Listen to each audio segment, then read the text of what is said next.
Abinin yanında sev. Git istersen abinle beraber sev.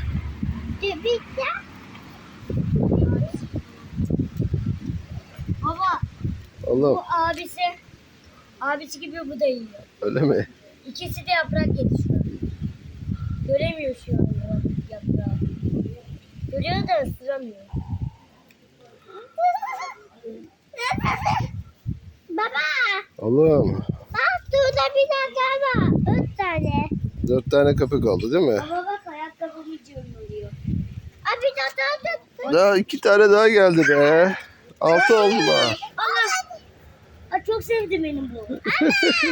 Oradan geliyorlar. Oradan. Hay aşağıdaki köpekler bunlar.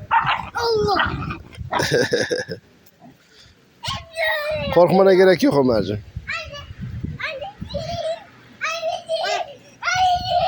Ay bırak. O bebek. Al. 1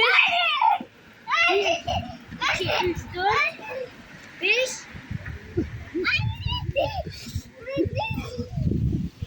3 1 2 3 4 5 Tamam.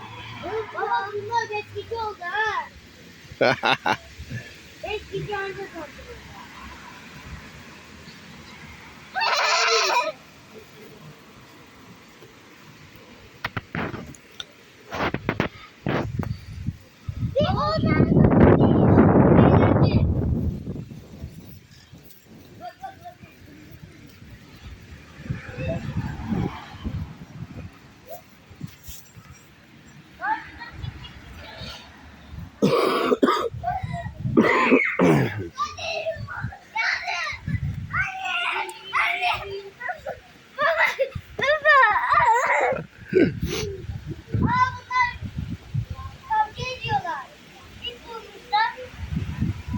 Seninle kardeşin gibi değil mi Ömer?